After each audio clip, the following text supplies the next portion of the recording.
My name's Duddits, I do builds and stuff. I've been playing Destiny 1 and Destiny 2 for a very long time, and I've never seen a build so strong as this one. Lucky Pants build with Malfeasance. I've seen a lot of different takes on this build. I personally think Stasis is the best build for this because Whisper of Rending is going to give us a 42% damage increase on our primary weapons, and once you've got this procced by freezing something, your Malfeasance Lucky Pants is already busted as it is, but adding Whisper of Rending just makes it even more busted, and you absolutely melt everything in game. I'll also show you how to use this for DPS situations as well, so stay tuned. I'm going to break it all down. Lucky Pants, I used to have a pair of these when I used to go out with the lads. Anyways, when you ready a fully loaded hand cannon that deals kinetic damage or damage type that matches your subclass energy type, each hit from that hand cannon increases the damage of the next shot for a short duration. It stacks all the way up, and the hand cannon's ready faster and are more accurate when swapping. So it gives it like an accuracy boost as well. It's a 600% damage increase per shot, but you can just see I've got that illegally modded holster going on. That is when you switch to your Malfeasance. Switch back to it and you're going to get an outer look. Don't use it while you've got the outer look, there's no point, you don't get any damage bonus. Another thing to remember as well, to make sure that hand cannon is fully reloaded before you stow it. So again there you'll see that illegally modded holster. That is the Lucky Pants perk, and again I just want to clarify, make sure you reload it before you put it away. You're going to get that outer look. What's that's doing, it's doing the exotic perk in the background, so switch to your other weapon for a few seconds, 10 seconds, and then your damage is just going to go up per shot to a number of 10 for a short duration. So it's absolutely busted. Like I said, it does go up to 600%. Now Malfeasance, again, it's just one of these standout exotics in Destiny. Shoot tainted slugs that burrow into combatants. Stacking enough slugs causes them all to explode, and it also stuns combatants, so it's good for unstoppable champions as well. But it's also got the exotic trait on there, Taken Predator. It does bonus damage against taken enemies and Gambit invaders. Not that I play Gambit, but you never know. Anyway, what they decided to do, for some mad reason, why I don't know, but I'm glad they did, they actually decided to put vorpal on this, so you're going to get an extra 20% damage on your Malfeasance catalyst. Adding vorpal to this, thank you very much, I'll take it, but it's absolutely busted now, more busted than ever. Now I want to show you the absolutely massive damage increase that you get from Whisper of Rending. So you'll see I've got the outer look, I am using my Malfeasance. Now that's gone, I'm going to switch to it, illegally modded holster. You get 6k and 10k. All I'm going to do here is simply add Whisper of Rending. Primary ammo weapons do an increased damage to stasis crystals and frozen targets. So anything that's frozen, you're going to do a 40 to 45% damage increase. It varies on what weapon you use. It's 42 on this one, and you'll see it go up to 8 and 14. So the first shot was 6 and 10, and then the next shot you'll see I'm going to freeze him, the Rending, and it's going to go all the way up to like 8, 9 to 14. So that's a 42% damage increase, and this is what it does. Freeze him and then just let rip, and it's just easy, absolutely crazy. You can always add kinetic weapon surges to this as well. Stacking 3 of these is going to give us a further 22% damage increase, plus the 42% from Whisper of Rending.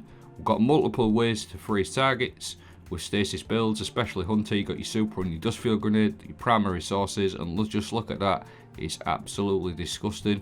You end up killing these before you get the 10 stack on your Malfeasance most of the time, and if it don't, they explode and finish it off nicely.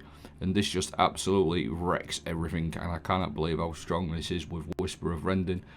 Overlord champs, unstoppable barriers, even bosses, it does some serious damage. So to stack the weapon surges on my legs, I tend to stick to kinetic siphon, and then I just match my other siphon to create orbs with whatever weapon I'm running. In this particular case I was running Sweet Sorrow, so I was running Arc, but you can run Void or anything like that. So there's 2 ways to get plenty of orbs. I also like to run this one, it costs 4 but it's worth it. Shield break charge, getting an armor charge every time you break a combatant shield with a matching weapon. So just match your weapon and you're going to get infinite armor charges from that. Reaper is a really good one. Every time you use your class ability, your next weapon, Final Blow, spawns an orb. And then I'm also going to be running time dilation to enhance the timer for the armor charges. So a really easy way to get armor charges consistently. And then the other benefit of being on the Stasis subclass, with all the slowing and the freezing you can do for Whisper of Rending, it's absolutely brilliant for Overload and Unstoppable champions, because all the shatter effects and the slow effects are both good respectively for Overload and Unstoppable champions. Like I said, just look at that, it is so disgusting how these Overload and Barriers and Unstoppables are dying. It's absolutely crazy. It's a primary weapon as well, don't forget, so it's even more disgusting.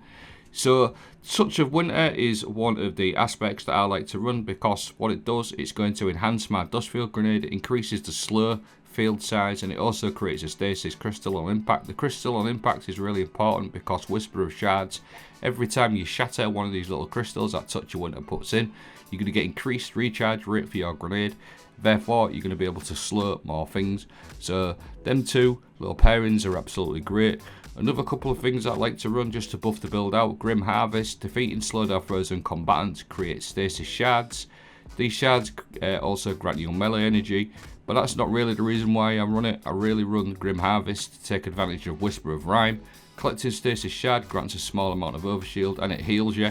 So you'll see here, I'm going to get a nice overshield from killing that, the slowed and frozen combatants, so it's really good.